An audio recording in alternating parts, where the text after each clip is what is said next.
व्याख्यामुद्रां करसरसिजैः पुस्तकं शङ्खचक्रे बिभ्रद्भिन्नस्फटिकरुचिरे पुण्डरीके निषण्णः अम्लानश्रीरमृतविशदैरंशविप्लावयन्मामाविर्भूयादनगमहिमा मानसे वागधीशः। नमस्ते प्राणेश प्रणतविभवायामनिमगाः नमः स्वामिन् रामप्रियतमनमन् गुरुगुण नमस्तुभ्यं भीमप्रबलतमकृष्णेष्ट भगवन्नमः श्रीमन्मध्वप्रदिश सुदृशं नो जय जय श्रीगुरुभ्यो नमः। नारायणं सुरगुरुं जगदेकनाथं भक्तप्रियं सकललोकनमस्कृतं च त्रैगुण्यवर्जितमजं विमाद्यमीशं वन्दे भवग्रम् अमरासुरसिद्धवन्द्यं नारायणं नमस्कृत्य नरं चैव नरोत्तमं देवीं सरस्वतीं व्यासं ततो जयमुदीरये। ವೇದವ್ಯಾಸುರ ಮಹಾಭಾರತದ ಚಿಂತಕರಿಗೆ ವಂದನೆಗಳು. ಶಾಂತಿ ಪರ್ವದ 400ನೆಯ ಪ್ರವಚನ. ಅದಾಗಲೇ ವೃತ್ರನಿಗೆ ಬಹಳ ವಿಶೇಷವಾಗಿ ಸನತ್ಕುಮಾರರು ಸೃಷ್ಟಿಯ ವೈಭವವನ್ನು ಹೇಳಿದ್ದಾರೆ. ಅದು ವೃತ್ರನ ಚಿಂತನೆಗೆ. ಆದ್ದರಿಂದ ವೃತ್ರ ಯೋಗ್ಯನೇ.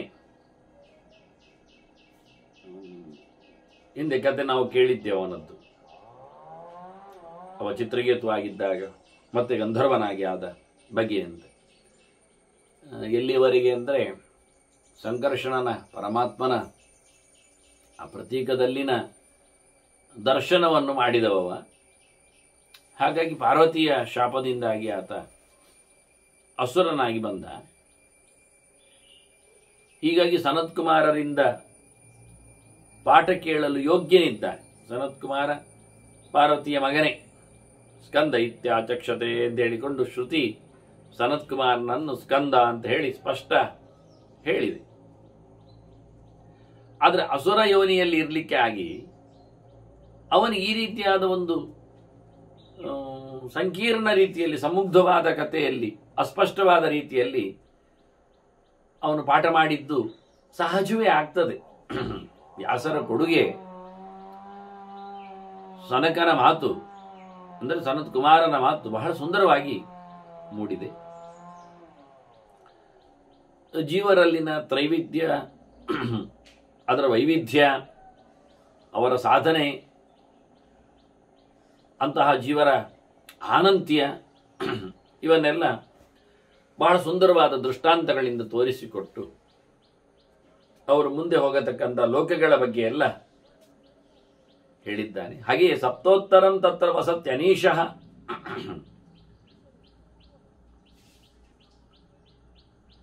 ಸರಿಯಿಲ್ಲದವನು, ಸಾಧನೆ ಕಮ್ಮಿ ಮಾಡಿದವನು,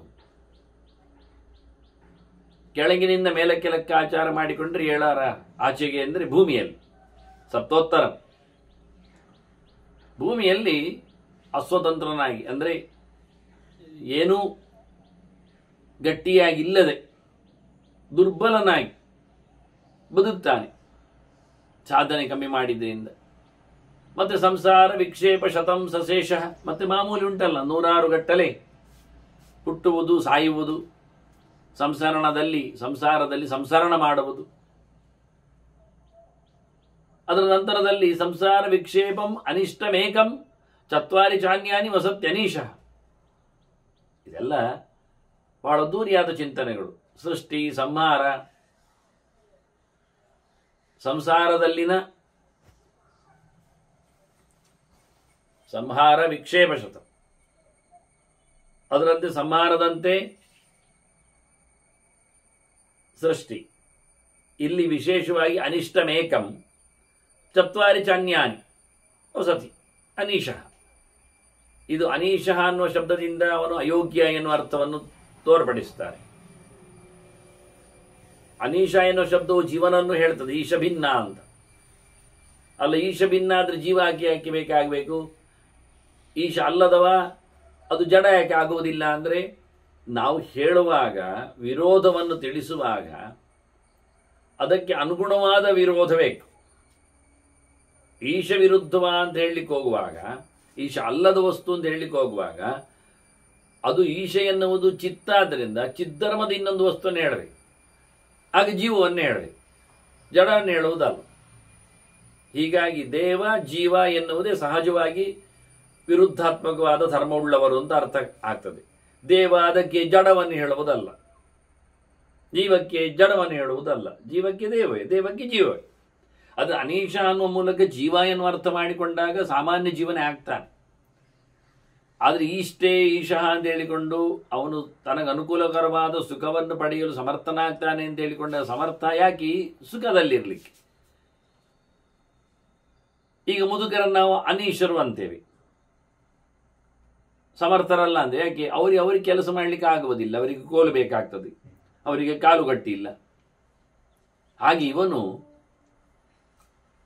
ಸತ್ವಪ್ರಚುರ ಆಗದವನು, ರಾಜಸ ತಾಮಸನು, ಅವನು ನೆಲದಲ್ಲಿ ಭೂಮಿಯಲ್ಲಿ ಬದುಕುವಾಗ ಒಳ್ಳೆ ರೀತಿಯಲ್ಲಿ ಬದುಕುವುದಿಲ್ಲವ. ಎಲ್ಲ ವಿಷಯಗಳಲ್ಲಿ ಅವನು ಬಡವನೇ ಆಗಿರ್ತಾನೆ, ದುರ್ಬಲನೇ ಆಗಿರ್ತಾನೆ. ಹಾಗಾಗಿ ಇಲ್ಲಿ ಬಂದಾಗ ಅವನಿಗೆ ಒಂದು ಅನಿಷ್ಟ, ಒಂದು ಅನಿಷ್ಟ ಆಗ್ತದೆ. ಮತ್ತೆ ಒಂದು 4 ಉಂಟು. ಎಂಥದ್ದು 4 ಉಂಟು? ಎಂಥ ಅನಿಷ್ಟ? ಎಂತ ಹೇಳೋದು, ಹೇಗೆ ಹೇಳೋದು? ಇದು ಅವನದ್ದು ಬಹಳ ಸುಂದರವಾದ ಭಾಷೆ. ನಾವೇ ಯೋಚನೆ ಮಾಡಬೇಕಾದ್ದು. ಸೃಷ್ಟಿಯಲ್ಲಿ ಬರುವುದರಿಂದ ಏಕ ಬಂದರೆ ಜನ್ಮ, ಹುಟ್ಟುವುದು. ಮತ್ತು ಅಲ್ಲಿ 4 ಎಂಥದ್ದು? ಅಲ್ಲಿ ಮತ್ತೆ 4 ಯಾವುದು ಕೇಳಿದರೆ ಕೌಮಾರಂ, ಯೌವನಂ, ಜರ, ಆನಂತರ ಮರಣ. ಇದು 4. ಚತ್ವಾರಿ ಅನ್ಯಾನ್. ಹುಟ್ಟಿದ ನಂತರ ಮನುಷ್ಯನಿಗೆ ಅಪ್ಪಳಿಸತಕ್ಕಂಥ ದೊಡ್ಡ ಸಂಗತಿ ಯಾವುದು ಕೇಳಿದರೆ ದೇಹಿನೋಸ್ಮಿನ್. ಅದೇ ನಾನು ಹೇಳಿದ್ದ ಲೆಕ್ಕ ಆಗಬೇಕು. ಯಾಕೆ? ಅದರ ಮಧ್ಯೆಯಲ್ಲಿ ಬೇಕಾದಷ್ಟು ಇಲ್ವಾ? ಕೌಮಾರ, ಯೌವನ, ಜರ ಯಾಕೆ? ಬಾಲ್ಯ ಲೆಕ್ಕ ಹಾಕಿ, ಹೌದು ಬಾಲ್ಯ, ಕೌಮಾರ, ಯೌವನ, ಜರ, ಸರಿ 4 ಅದೇ. ಅದು ಆಯಿತು. ಹುಟ್ಟಿದ ನಂತರದಲ್ಲಿ ಬಾಲ್ಯ, ಕೌಮಾರ, ಯೌವನ, ಜರ, ಸಾವಿನವರೆಗೆ ಯಾಕೆ ವಿಕ್ಷೇಪವನ್ನು ಹೇಳಿಕೊಂಡಿದ್ದಾರೆ, ಅದು ಆಗ್ಬೋದು. ಆದರೆ ಇಲ್ಲಿ ಹೇಳಲಿಕ್ಕೆ ಕೃಷ್ಣನ ಹಿಂದಿನ ಗೆರೆ ಅರ್ಥ ಆಗ್ತದೆ. ದೇಹಿನೋಸ್ಮಿನ್ ಯಥಾ ದೇಹಿ ಕೌಮಾರಂ ಯೌವನಂ ಜರ ತದಾ ದೇಹಾಂತರ ಪ್ರಾಪ್ತಿ ಧೀರಸ್ತತನ ಮುಹ್ಯತಿ. ಇದು 3 ಸ್ಟೇಜ್. ಯಾಕೆ ಹೇಳೋದಂದ್ರೆ ಇದು 3 ಹಂತ. ಸಾಯುವ ಮುಂಚೆ ಒಂದು ಮುದಿತನ, ಜೀವನದಲ್ಲಿ ಒಂದು ನಡುಬಗೆ, ಹುಟ್ಟಿನ ನಂತರದಲ್ಲಿ ಆಗತಕ್ಕಂಥ ಒಂದು ಬಾಲ್ಯ, ಎಳವೆ, ಬೆಳೆವೆ, ಮತ್ತೆ ಹರೆಯ. ಇದು 3 ಹೇಳುವುದು ಸಹಜ. ಆದಿ, ಮಧ್ಯ, ಅವಸಾನ ಅಂತ. ಆದಿಯಲ್ಲಿ ಬಾಲ್ಯ, ಮಧ್ಯದಲ್ಲಿ ಯೌವನ, ಮತ್ತೆ ಕಡೆಯಲ್ಲಿ ವೃದ್ಧಾಪ್ಯ. ಇದು ಸಾಮಾನ್ಯವಾಗಿ 3 ಸ್ಟೇಜನ್ನು ಗುರುತಿಸುವುದು. ಇನ್ನು ಎಷ್ಟು ಸ್ಟೇಜ್ ಗುರುತಿಸಲಿಕ್ಕೆ ಬರ್ತದೆ? ಇಲ್ಲ ಅಲ್ಲ. ಅದರಲ್ಲಿ ಬಾಲ್ಯದಲ್ಲಿ ಶೈಶವ ಅಂತ ಒಂದಿರ್ತದೆ, ಬಾಲ್ಯದಲ್ಲಿ ಕೌಮಾರ ಅಂತ ಒಂದು ಬರ್ತದೆ, ಅದರ ಎಡೆಯಲ್ಲಿ ಪೌಗಂಡ ಅಂತ ಹುಡುಕ್ಲಿಕ್ಕೆ ಆಗ್ತದೆ. ಇದೆಲ್ಲ ಹೇಳಲಿಕ್ಕೆ ಬರ್ತದೆ. ಶಿಶು ಅಂತ ಹೇಳಿಕೊಂಡು ಅದು ಮಗು ಎನ್ನುವ ಅರ್ಥದಲ್ಲಿ, ಬಾಲ ಅನ್ನೋದು, ಬಾಲಕ ಅನ್ನೋದು ಬೆಳೆದಾಗ ಅನ್ನುವಾಗ, ಅಂದರೆ ಶಾಲೆಗಿಂದು ಹೋಗಲಿಲ್ಲ, ಉಪನಯನಂತೂ ಆಗಲಿಲ್ಲ ಅಂತ ಹೇಳಿಕೊಳ್ಳುವಾಗ ಬಾಲಕ, ಬಾಲಕಿ. ಆನಂತರ ಅವನು ಕುಮಾರ, ಅದಕ್ಕೆ ಎಡೆಯಲ್ಲಿ ಪೌಗಂಡ, ಸ್ವಲ್ಪ ಬೆಳೆದಿದ್ದಾನೆ, ಮೀಸೆ ಬರಲಿಲ್ಲ. ಆನಂತರ ಕೌಮಾರ, ಇನ್ನು ಮೀಸೆ ಬಂದಿದೆ, ಅವನಲ್ಲಿ ಮಾರನ ಪ್ರಭಾವ ಬರಲಿಲ್ಲ, ಮನ್ಮಥ ಅಟ್ಯಾಕ್ ಮಾಡಲಿಲ್ಲ, ಅಂದರೆ 19 ಏಜಿನವರೆಗೆ ಅನ್ನುವ ಲೆಕ್ಕದಲ್ಲಿ, 18 ವರೆಗೆ ಅಂತ, ಟೀನೇಜ್ ಅಂತ ಹೇಳಿಕೊಳ್ಳುವಲ್ಲಿ. ಮುಂದೆ ಮುಗಿದೋಯ್ತು, ಮತ್ತೆ ಯೌವನವೇ. ಯೌವನದಲ್ಲಿ ಮತ್ತೆ ಬಹಳಷ್ಟು ವಿಶೇಷ ಇಲ್ಲ, ಒಂದೇ ಉದ್ದನೆ ಯೌವನ. ಮತ್ತೆ ಮುದಿತನ, ಅಲ್ಲಿ ಮತ್ತೆ ಸೂಪರ್ ಸೀನಿಯರ್ ಸಿಟಿಸನ್, ಅದೆಲ್ಲ ನಾವೇ ಮಾಡಿಕೊಳ್ಳುವಂಥದ್ದು, ಅದೇನು ವಿಷಯ ಅಲ್ಲ. ಹಾಗಾಗಿ ಇದನ್ನು pre stage, last stage, middle stage ಅಂತ ಕರೆಯುವ ಲೆಕ್ಕದಲ್ಲಿ 3 ಹೇಳಿದರೆ, ಒಂದನ್ನು ಹೇಳಿ ಆಗಿದೆ ಅವರು ಸೃಷ್ಟಿಯನ್ನು. ಆನಂತರ ಸಂಹಾರವನ್ನು ಹೇಳಲಿಕ್ಕೆ. ಅದೇ ಹಾಗೆ ಸಂಹಾರವನ್ನು ಪ್ರತ್ಯೇಕ ಹೇಳ್ಬೋದಲ್ಲ. 3 ಯಾಕೆ ಗುರುತಿಸಬೇಕು ಅಂದರೆ ಇದು 3 ಹಂತದಲ್ಲಿ ಬೀಳುವುದನ್ನು ಹೇಳೋದು. ಮುದುಕನಾಗಿ ಬೀಳ್ತಾನೆ ಎನ್ನುವುದು ದೊಡ್ಡ ಸಂಗತಿ ಅಲ್ಲ, ಸಾಯ್ತಾನೆ. ಯೌವನದಲ್ಲಿಯೇ ಹೋದ್ರೆ ಅಂದರೆ ಸ್ವಲ್ಪ ಬೇಜಾರತನ. ಬಾಲ್ಯದಲ್ಲೇ ಮುದುಡಿ ಹೋದರೆ ದೊಡ್ಡ ಪೆಟ್ಟು, ಆಘಾತ. ಆದರೆ ಬಾಲ್ಯದಲ್ಲಿ ಬಿದ್ದು ಹೋಗುವಾಗ ಅವನು ಖರ್ಚು ಮಾಡಿರುವುದಿಲ್ಲ ಹೆಚ್ಚು. ಯೌವನದಲ್ಲಿ ಆಗುವ ಪೂರ ರೆಡಿ ಆಗಿರ್ತಾನೆ, ಮದುವೆ ಆಗಿರ್ತಾನೆ, ಅತ್ತ ಮಡದಿಯನ್ನು ಬಿಟ್ಟು ಹೋಗಬೇಕಾಗತ್ತೆ, ಅಥವಾ ಮಡದಿಯೂ ಸಾಯ್ಬೋದು ಯೌವನದಲ್ಲಿದ್ದಾಗ. ಮಕ್ಕಳು ಆಗಿರ್ತದೆ, ಸಣ್ಣ ಮಕ್ಕಳು ಇರಬಹುದು, ಮನೆ ಕಟ್ಟಿಯಾಗಿರ್ತದೆ, ಸಾಲ ಮಾಡಿ ಇರ್ತಾನೆ. ಹೀಗೆ ಮಕ್ಕಳನ್ನು ನಡುಬೀದಿಯಲ್ಲಿ ನಡುದಾರಿಯಲ್ಲಿ ಬಿಟ್ಟ ಹಾಗೆ ಅವರಿಗೆ ಮದುವೆ ಆಗಲಿಕ್ಕೆ ಉಂಟು, ಕೆಲಸ ಆಗಲಿಲ್ಲ. ಇದು ಯೌವನದಲ್ಲಿ ಸಾಯುವಾಗ ಬಹಳ ಆಘಾತ ಆಗುವುದು. ಅಥವಾ ತಂದೆ ತಾಯಿಗಳು ಗಟ್ಟಿ ಇರುವುದಿಲ್ಲ, ಅವರಿಗೂ ಕಷ್ಟ. ಹಾಗಾಗಿ ಮೊಮ್ಮಕ್ಕಳು ಅಂತ ನೋಡಿಕೊಳ್ಳಿಕ್ಕೆ ಅಜ್ಜಂದಿರು ಗಟ್ಟಿ ಆಗಿರುವುದಿಲ್ಲ. ಇವೆಲ್ಲ ದೊಡ್ಡ ಸಮಸ್ಯೆ ಇರುವುದು ನಾವು ಖರ್ಚು ಮಾಡಿದ ನಂತರ ಬೆಳೆಯಲ್ಲಿ ಆದರೂ ನಾಶ ಆದರೆ. ಬೆಳೆ ಬಂದ ಬಳಿಕೆಯಲ್ಲಿ ಆದರೂ ಅತಿವೃಷ್ಟಿ ಆದರೆ ಸಂಪೂರ್ಣ ಬೇಜಾರು. ಬೀಜ ಹಾಕುವ ಮುಂಚೆನೆ ಹೆಚ್ಚು ಕಮ್ಮಿ ಆದರೆ ಸ್ವಲ್ಪ ತಡವಾಗುತ್ತೆ. ಹೀಗೆ ಬಹಳಷ್ಟು ಹಂತಗಳನ್ನು ಉಲ್ಲೇಖ ಮಾಡಿದೆ. ಅಂದರೆ ಎಳವೆಯಲ್ಲಿ, ಆದ್ರಿಂದ ಎಳವೆಯಲ್ಲಿ ಬಹಳಷ್ಟು ಕಮಿಟ್ಮೆಂಟ್ಸ್ ಇರುವುದಿಲ್ಲ, ಅಟ್ಯಾಚ್ಮೆಂಟ್ ಇರುವುದಿಲ್ಲ. ಇದನ್ನು ಉಲ್ಲೇಖ ಮಾಡಲಿಕ್ಕೋಸ್ಕರ 3 ಹಂತವನ್ನು ಗಟ್ಟಿ ಮಾಡಿಕೊಂಡ್ರು. ಮುಖ್ಯವಾಗಿ ಮುದಿತನ ಬಂದಾಗ ಸತ್ತ ನಂತರ ಹೆಚ್ಚು ಲೆಕ್ಕಾಚಾರವೂ ಮಾಡುವುದಿಲ್ಲ, ಹೇಗೂ ಸಾಯ್ತಾನೆ, ಚೂರು ಬೇಗ ಸತ್ತ ಅಂತಷ್ಟೇ ಅಂತ ಹೇಳಿಕೊಡ್ತಾರೆ. ಅದರಲ್ಲಿ ವೇದವ್ಯಾಸರು ಸ್ಥವಿರೋ ಮೃತಯವ ಸಹ ಅಂದದ್ದು. ಮುದುಕನ ಅದು ಹೆಣವೇ ಅಂತ ಹೇಳಿದ್ದದಕ್ಕೆ ಅವರು. ಹೀಗೆ ಸೃಷ್ಟಿಯಲ್ಲಿ ನಂತರದಲ್ಲಿ ಏಕಂ ಅಂತ ಹೇಳೋ ಮೂಲಕ, ಚತ್ವಾರಿ ಅನ್ಯಾನಿ ಹೇಳೋ ಮೂಲಕ ಬಹಳ ಸುಂದರವಾಗಿ ಇದನ್ನೆಲ್ಲ ಗಮನಿಸ್ತಾರೆ. ಜನ್ಮ ಅಂತ ಅಲ್ಲದಿದ್ರು,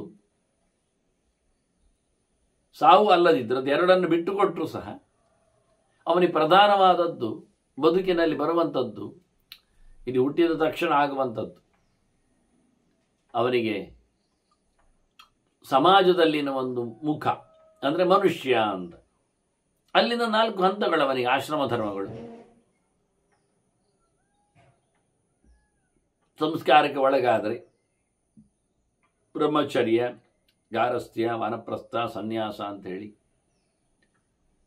ಅದೇ ಅವನು ವರ್ಣಕ್ಕೆ ವ್ಯವಸ್ಥೆಯಲ್ಲಿ ಬಂದಾಗ ಅದಕ್ಕೆ ಅನುಗುಣವಾಗಿ ಕ್ಷತ್ರಿಯಾದಿಗಳಲ್ಲಿ ಹೀಗೆ ನೋಡಿಕೊಳ್ಳುವ ಅರ್ಥಗಳಲ್ಲೆಲ್ಲ ಇದನ್ನು ಉಲ್ಲೇಖ ಮಾಡಿದರು. ಇದೆಲ್ಲ ಅವನಿಗೆ ತೊಂದರೆಯೇ ಇಲ್ಲಿ ಬಂದ ನಂತರ. ಇಷ್ಟೇನಲ್ಲ, ಎಲ್ಲ ಕಟ್ಟುಪಾಡುಗಳೇ. ತಸ್ಮಾದುಪಾವೃತ್ಯ ಮನುಷ್ಯಲೋಕೆ ತಥೋ ಮಹಾನ್ ಮಾನುಷತಾ ಉಪೈತ್. ಈ ಲೋಕದಲ್ಲಿ ಬಂದ ನಂತರ ತಿರುಗಿ ಬಹಳ ಸಮಯದ ನಂತರ ಈ ಲೋಕದಲ್ಲಿ ಮನುಷ್ಯನಾಗಿ, ಈ ಲೋಕದಲ್ಲಿ ಮೊದಲು ಬೇಕಾದಷ್ಟು ರೀತಿಯಲ್ಲಿ ತಿರುಗಿ ಬರ್ತಾನೆ. ಪ್ರಾಣಿಯಾಗಿ, ಪಕ್ಷಿಯಾಗಿ, ಮರಮಟ್ಟುಗಳಾಗಿ, ಕ್ರಿಮಿಕೀಟಗಳಾಗಿ. ಹಾಗೆ ಇದು ಒಂದು 4 ಅರ್ಥದಲ್ಲಿ ಅದು ಆಗ್ತದೆ. ಹುಟ್ಟುವಾಗ 4 ಬಗೆ ಆಗ್ತಾನೆ ಅಂದರೆ ಯಾವುದಾಗ್ಬೋದು? ಉದ್ಬೀಜ ಅಂದರೆ ಮರಮಟ್ಟುಗಳು, ಅಂಡಜ ಮೊಟ್ಟೆ ಹೊಡೆದು ಬರುವಂಥದ್ದು, ಹಕ್ಕಿ ಮುಂತಾದದ್ದು, ಸ್ವೇದಜ ಗಲೀಜುಗಳಲ್ಲಿ ಆಗುವಂಥದ್ದು. ನೋಡಿ ಒಂದು ವಿಚಿತ್ರ, ಚೇಳು, ಕೊಂಬಚ್ಚೇಳು, ವೃಶ್ಚಿಕ, ಗಲೀಜಲಿ ಆಗುವಂಥದ್ದು. ಅದು ಇದರ ಬಗ್ಗೆ ಡಿಮಾಂಡ್ ಎಷ್ಟಿಲ್ಲ ಲೋಕದಲ್ಲಿ. ಬಹಳ ಅದ್ಭುತವಾದದ್ದು. ಅದರ ವಿಷ ಕ್ಯಾನ್ಸರಿಗೆ ಬಹಳ ದೊಡ್ಡ ಔಷಧ. ಆದರೆ ಅದರದ್ದು 1 ಮಿಲಿಗ್ರಾಮ್ ವಿಷ ಸಂಗ್ರಹ ಮಾಡಬೇಕಾದ್ರೆ 1,00,000 ನಮಗೆ ಸ್ಕಾರ್ಪಿಯನ್ಸ್ ಬೇಕಾಗ್ತವೆ. ಬಹಳ ಜೋರು ಇರ್ತದೆ. ಹಾಗೆ ಇವನ್ನೆಲ್ಲ ಜಗತ್ತನ್ನು ಚಿಂತನೆಯಲ್ಲಿ ತರುವಾಗ ಕ್ರಿಮಿಕೀಟಗಳು, ಇನ್ಸೆಕ್ಟ್ಸ್ಗಳು, ಇನ್ನು ಅದಾಚೆಗೆ ಜರಾಯುಜ ಗರ್ಭಚೀಲದಲ್ಲಿ ಬರುವುದು, ಹೀಗೆ 4 ಪ್ರಕಾರ ಆಗುವುದು. ಇಲ್ಲಿ ಬಂದ ನಂತರ 4 ರೀತಿಯಲ್ಲಿ ಆತ ಅಂದರೆ ಒಬ್ಬನೇ ಆಗ್ತಾನೆ. ಈಗ ಹುಟ್ಟಿದ ಕ್ರಿಮಿಕೀಟವಾಗಿ ಹುಟ್ಟಿದ, ಗಲೀಜಲ್ಲಿ ಹುಟ್ಟಿದ, ಅದೇನೊಂದು ವಾರದೊಳಗೆ ಸಾಯ್ತಾನೆ, ಅಲ್ಲಿ ಸತ್ತ. ಮತ್ತು ಏನೋ ಹಕ್ಕಿಯಾಗಿ ಹುಟ್ಟಿದ, ಅಲ್ಲಿ ಕೆಲವೇ ತಿಂಗಳಲ್ಲಿ ಮೊಟ್ಟೆ ಆಗ್ತಾನೆ, ಕೆಲವೇ ತಿಂಗಳಲ್ಲಿ ಮರಿ ಆಗ್ತಾನೆ. ಅದೇ ಕೆಲವೇ ತಿಂಗಳಲ್ಲಿ ಯಾವುದೋ ಪ್ರಾಣಿಗೆ ಬಲಿ ಆಗ್ತಾನೆ, ಹಾವಿಗೋ ಇನ್ಯಾವುದಕ್ಕೂ, ಬೇಟೆಗಾರನಿಗೂ. ಮುಗೀತಾ, ಅಲ್ಲಿಗೆ ಮತ್ತೆ ಯಾವುದೋ ಒಂದು ಪ್ರಾಣಿಯಾಗಿ ಹುಡುತ್ತಾನೆ. ಅದಕ್ಕೊಂದು ವರ್ಷದೊಳಗೆ ಆ ಪ್ರಾಣಿಯನ್ನು ಯಾರು ಹೊಡೆದು ಹಾಕಿ ಸಾಯಿಸ್ತಾನೆ. ಮತ್ತಲ್ಲಿ ಯಾವುದೋ ಒಂದು ಮರ ಹಾಕ್ತಾನೆ. ಮರ ಅದನ್ನು ಯಾರೋ ಕಡಿಯೋರು ಈಗ ಸುದ್ದಿ ಮಾಡುವ ಹಾಗೆ ಒಂದು ಹರಿತವಾದ ಒಂದು ಆಯುಧ ತರ್ತಾರೆ, ಕಡಿತಾರೆ. ಹುಟ್ಟಿದಾಗಲೇ ತೆಗಿಬೋದು ಅದನ್ನು ಮತ್ತೆ. ಹೀಗಾಗಿ ಕೆಲವು ವರ್ಷಗಳಲ್ಲಿ ಅವನು 4 ಪ್ರಕಾರದಲ್ಲಿ ಹುಟ್ಟಿ ಬಂದು ಹೋಗ್ತಾನೆ. ಬಹಳ ಸಮಯ ಬೇಕಾಗಿಲ್ಲ. ಆದರೆ ಇದು ಅನಿಷ್ಟದ ಪರಂಪರೆ ಅಂತ ಹೇಳಿ ಇದರಲ್ಲಿ ತಿರುಗ್ತಾ ಇರ್ತಾನೆ ಮತ್ತೆ ಮತ್ತೆ. ಹೀಗೆ ಮನುಷ್ಯ ಲೋಕದಲ್ಲಿ ಮನುಷ್ಯನಾಗುವುದೇ ದೊಡ್ಡ ಸಂಗತಿ. ಪಕ್ಕ ಮನುಷ್ಯನಾಗಿ ಮನುಷ್ಯ ಲೋಕದಲ್ಲಿ ಹುಡ್ತಾನೆ, ಮನುಷ್ಯನಾಗಿ ಬರುವುದಿಲ್ಲ. ಅದನ್ನ ಕೊನೆಗೆ ಏನೋ ಒಂದು ಅನುಗುಣವಾಗಿ ಕರ್ಮಕ್ಕೆ ಮನುಷ್ಯನಾಗಿ ಬರ್ತಾನೆ. ತಸ್ಮಾದುಪಾವೃತ್ಯ ತದಕ್ರಮೇಣ ಸ್ವಗ್ರೇಣ ಸಂತಿಷ್ಠತಿ ಭೂತ ಸರ್ಗಂ. ಅಲ್ಲಿಂದ ಮುಂದಕ್ಕೆ ಸಾಧನೆ ಮಾಡ್ತಾ ಒಳ್ಳೆಯ ವಿಷಯದಲ್ಲಿ ಅವನ ನೆಲೆಗೊಂಡ್ರೆ ಮುಂದಕ್ಕೆ ಹೋಗ್ತಾನೆ. ಇಲ್ಲಿಯ ಸೃಷ್ಟಿಯನ್ನು ನೋಡುವ ಮೂಲಕ, ಜೀವಗಳ ಕಥೆ ಹೇಗೆ ಉಂಟು ಅಂತ ತಿಳಿದುಕೊಳ್ಳುವ ಮೂಲಕ ಉತ್ತಮವಾದ ಜೀವವರ್ಗ ಯಾವುದು ಅಂತ ಹೇಳಿಕೊಂಡು ಅದನ್ನು ಪಡೀಲಿಕ್ಕೋಸ್ಕರ ತನ್ನಲ್ಲಿ ಸಾಧನೆಗಳನ್ನು ಮಾಡ್ತಾನೆ. ಸಪ್ತಕೃತ್ವಶ್ಚ ಪರಿಯೇತಿ ಲೋಕಾನ್ ಸಂಹಾರ ವಿಕ್ಷೇಪ ಕೃತ ಪ್ರಯಾಸ. ಹೇಳುವಾಗೆ ಬಾಯಲ್ಲಿ ಹೇಳುವುದಿಲ್ಲ 7 ಜನ್ಮಗಳು ಅಂತ. ಹಾಗೆ 7 ಜನ್ಮಗಳಲ್ಲಿ 7 ಲೆಕ್ಕಾಚಾರ 7 ಅಂತ ಏನಲ್ಲ, ಎಷ್ಟು ಆಗ್ತದೆ. ಆದರೆ ಹೇಳುವುದು ಸುಮಾರಾಗಿ ಹೇಳುವಾಗ ತಿಳಿಸಿಕೊಡ್ತಾರೆ. ಯಾಕೆಂದ್ರೆ 7ಕ್ಕೆ ಒಂದು ಪರಂಪರೆಯ ಕೊಂಡಿ ಕಳಚುತ್ತದೆ. ವ್ಯಕ್ತಿಗೆ ಒಂದು ಕಡೆ ಜನ್ಮ ಆದ ತಕ್ಷಣ ಅವನ ಸಂಬಂಧದ ದೇಹ ತಂತು, ವಾಹ ತಂತು, ಈಗ ನಾವು ಲೆಕ್ಕ ಹಾಕುವಂಥದ್ದು ಜೀವ ಹುಟ್ಟುವುದು ಒಬ್ಬ ತಂದೆ ತಾಯಿಗಳ ಬಗೆಯಲ್ಲಿ, ಅವರ ಧಾತುವಿನಿಂದ. ಅದೊಂದು ಜಾತಿಯ ಧಾತು, ನೀವು ನೋಡಿಕೊಳ್ಬಹುದು. ಅಂದ್ರೆ DNA ಕರೆಯುವಂಥದ್ದು, ವಂಶವಾಹಿಯಿಂದ ಕರೆಯುವಂಥದ್ದು ವಂಶತಂತು ಅಂತ ಹೇಳ್ತಾರೆ. ಅದನ್ನು ತಾಯಿರು ಸಂತಾನ ಅಂತಲೇ ಧಾತು. ಅದು ಸುತಂತು ಹೋತಂತು ವರ್ಧನ ಅಂತ ಭಗವಂತನ 1000 ರೂಪಗಳ ನಾಮಗಳಲ್ಲಿ ಉಂಟನ್ನು ಮುಂದೆ ಕೇಳಲಿಕ್ಕೆ ಉಂಟು, ಬರ್ತದೆ. ಹಾಗೆ ಆ ತಂತುವಾಹಿ, ವಂಶವಾಹಿಯಾದ ವಂಶತಂತು ಅದನ್ನು ತೋರಿಸಿದ್ರು. ತಂತು ಅಂತ ಕರೀತದ್ರಲ್ಲಿ ಅದನ್ನು ನಾವು ಬಹಳ ದೊಡ್ಡ ಮಟ್ಟಿನಲ್ಲಿ ಲಕ್ಷಗಟ್ಟಲೆ ಅದನ್ನು ಹಿಗ್ಗಿಸಿ ಚಿತ್ರ ಮಾಡಿದರೆ ಅದರಲ್ಲಿ ಎಳೆಗಳು, ನೂಲುಗಳು, ದಾರಗಳು ಕಾಣುತ್ತವೆ. ಹಾಗಾಗಿ ಅದು ಹೇಳಿಕೆ ಹೆಸರು ಸರಿ ಉಂಟು, ಹೆಸರು ಕರೆದಾಗ. ಅದರ ಚೇಂಜಸ್ಸುಗಳೇ ಅವರ ಗೋತ್ರಗಳು. ಒಬ್ಬೊಬ್ಬರ ಗೋತ್ರಕ್ಕನುಗುಣವಾಗಿ ಆ ತಂತುಗಳ ಅಂದ್ರೆ ಎಳೆಗಳ ದಾರಗಳ ವಿನ್ಯಾಸ ಚೇಂಜ್ ಇರ್ತದೆ. ಎಲ್ಲಿ ಅದು ಮಿಕ್ಸ್ ಆಗ್ತದೆ, ಎಲ್ಲಿ ಜಾಯಿಂಟ್ ಆಗಿದೆ, ಎಲ್ಲಿ ಹೆಚ್ಚು ಕಮ್ಮಿ ಆಗಿದೆ ನೋಡ್ಲಿಕ್ಕೆ ಬರ್ತದೆ, ಯಾವ ಗೋತ್ರದವ ಹೇಗೆ ಅಂತ. ಇವತ್ತು ಹಾಗೆ DNA ಟೆಸ್ಟ್ ಮಾಡುವ ವಿಧಾನ. ಹೀಗೆ ಯಾವುದೋ ಒಬ್ಬನ ಧಾತುವಿನಿಂದ ರೇತಸ್ಸಿನಿಂದ ಪುಷ್ಟಿಯನ್ನು ಪಡೆಯುವವ, ದೇಹವನ್ನು ಪಡೆಯುವವ ಜೀವ. ಹಾಗಾಗಿ ಏನಾಯ್ತು, ಆ ಜೀವನಿಗೆ ಆ ದೇಹವನ್ನು ಪಡೆಯುವ ಒಂದು ಬಗೆಯಿಂದ ಸಂಪರ್ಕವಂತು. ಇಲ್ಲಿಗೆ ಒಂದು ಗೋತ್ರದವನ ಸಂಪರ್ಕಕ್ಕೆ ಒಳಗಾಗಿದ್ದಾನೆ. ಆದರೆ ಅಲ್ಲಿ ಅವನಿಗೆ ಆ ಸಂಪರ್ಕದಲ್ಲಿ ತಾಯಿಯ ಸಂಪರ್ಕವೂ ಆಗಿದೆ. ಶುಕ್ರ ಶೋಣಿತ ಸಂಬಂಧದಿಂದ ಆಗುವುದರಿಂದ 50 ಪಾಲು ಅಂದ್ರೆ ಪ್ರತಿಶತದಲ್ಲಿ 50%. ಹಾಗೇನಾಯ್ತು, ಇವನು ಮುಂದಿನ ಹಂತದಲ್ಲಿ ಇವನು ಮುಂದುವರಿಸುವಾಗ ಆ ಒಂದು ಹಂತವನ್ನು ಕಮ್ಮಿ ಮಾಡಿಕೊಳ್ಳುತ್ತಾನೆ. 50% ಲಾಸ್ ಆಗ್ತದೆ ತಂತುವಾಹಿಯಲ್ಲಿ. ಸೆಕೆಂಡ್ ಜನರೇಷನ್ ಹೆಸರೀಗ ಅದರಲ್ಲಿ ಈಗಿರುವುದು 50% ಮಾತ್ರ ಮೂಲದ್ದು. ಅವನು ಮತ್ತೆ ಮದುವೆಯಾಗಿ ಹೋಗ್ತಾನೆ. ಬರುವಂಥದ್ದು ಗಂಡುವಿನ ಬಗೆಯಲ್ಲಿ ಮಾತ್ರ ಸಂತಾನದ ಕಥೆ. XY ಇರುವುದಲ್ಲಿ ಇಲ್ಲಿ XX ಮಾತ್ರ ಇರುವುದು ತಂತುಗಳು ಗುರುತಿಸುವ ವಿಧಾನ. ಹಾಗಾಗಿ ಗಂಡು ಬರಬೇಕಾದ್ರೆ XY ಇರಬೇಕು. ಅದು 3ನೇ ತಲೆಗೆ ಬಂದಾಗ 25%ಗೆ ಹೋಯಿತು. 4ನೇ ತಲೆಯಾಗಿ ಬರುವಾಗ ಅವನು ಅಂದ್ರೆ ಮುಂದಕ್ಕೆ ಹೋಗುವಾಗ 4ನೇ ತಲೆ, ಅವನ ತಂದೆ ಮಗ ಅಂತ 4ನೇ ತಲೆಗೆ ಬಂದಾಗ 12.5%ಗೆ ಬಂತು. 5ನೇ ತಲೆಮಾರಿಗೆ ಆಗುವಾಗ 6.25%ಗೆ ಹೋಯಿತು. ಮೊದಲಿಗೆ ಒಂದು ತಲೆಯಲ್ಲಿ 100 ಇದ್ದದ್ದು 2 ತಲೆಗೆ 50, 3 ತಲೆಗೆ 25, 4 ತಲೆಗೆ 12.5, 5 ತಲೆಗೆ 6.25, 5 ತಲೆಗೆ 6 ತಲೆಗೆ 3, 7 ತಲೆಗೆ 1.5. ಅದು ಮೊದಲನೇವನದ್ದು 100%ಗೆ ತಲೆ ಲೆಕ್ಕ ಹಾಕಿದ್ರಿಂದ ಆ ತಲೆ ಲೆಕ್ಕ ಹಾಕದೆ ನಾವು ಇನ್ನೊಂದು ತಲೆ ಲೆಕ್ಕ ಹಾಕಿದ್ರೆ 3.25%ಗೆ ಬಂತು. 1% ಇಲ್ಲ. ಮೂಲ ಪುರುಷನ 7ನೇ ತಲೆಮಾರಿನವನ 1% ತಂತುವಾಹು ಸಹ ಅವನಲ್ಲಿ ಇಲ್ಲ. ಅಂದ್ರೆ 99% ಬೇರೆ ಆಯ್ತು. ಅದು ನಾನು ಮುಕ್ಕಾಲು ಹೇಳಿದೆ. ಇನ್ನು ಮುಂದಿನದ್ದು ಹೇಳಲಿಕ್ಕೆ ಇಲ್ಲ ಲೆಕ್ಕಾಚಾರದಲ್ಲಿ. ಒಂದು ವಿಷಯದಲ್ಲಿ ಹೇಳೋದಾದ್ರೆ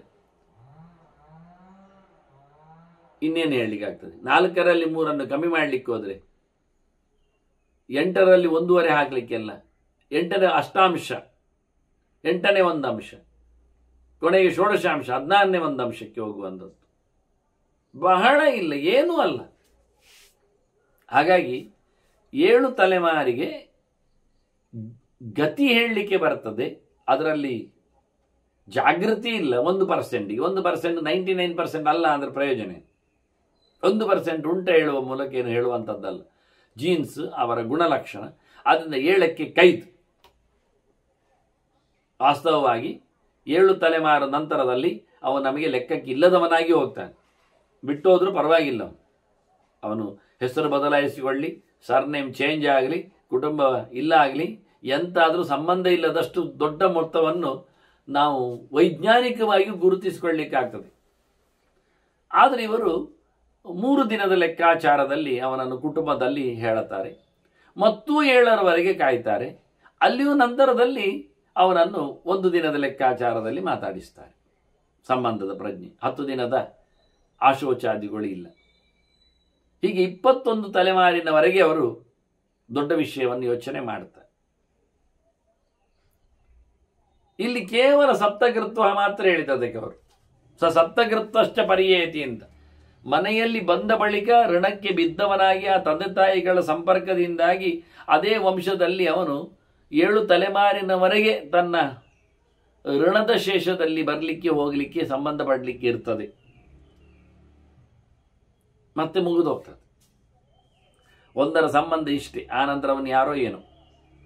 ಈ ರೀತಿಯಾಗಿ ಚಿಂತನೆಯನ್ನು ಲೋಕವನ್ನು ತಿರುಗುವ ಕಥೆಯನ್ನು ಹೇಳುತ್ತಾ ಬಹಳ ಕಷ್ಟಪಡ್ತಾನೆ ಸೃಷ್ಟಿ ಲಯದಲ್ಲಿ. ಅದರ ನೋವಿನ ಕಥೆ ಇನ್ನೊಬ್ಬರಿಗೆ ಹೇಳಲಿಕ್ಕೆ ಬರೋದಿಲ್ಲ. ಆದ್ರಿಂದ ಅವನು ಅದನ್ನು ನಾಶ ಮಾಡಿಕೊಂಡು ಸಪ್ತೈವ ಸಂಹಾರ ಉಪಪ್ಲವಾನಿ ಸಂಭಾವ್ಯ ಸಂತಿಷ್ಠತಿ ಜೀವಲೋಕೆ. ಕೊನೆಗೆ ಈ 7 ಚಮತ್ಕಾರಗಳಿಂದಾಗಿ ಅವನಿಗೆ ದೇಹದ ಹಂದರ ಬಂದದ್ದು. ದೇಹವೇ ಹಂದರ ಅಂದದ್ದು. ಅದು ಯಾವುದಂದ್ರೆ ತ್ವಕ್, ಚರ್ಮ, ಮಾಂಸ, ಮಜ್ಜೆ, ಮೇಧಸ್ಸು, ರಕ್ತ, ಅಸ್ಥಿ.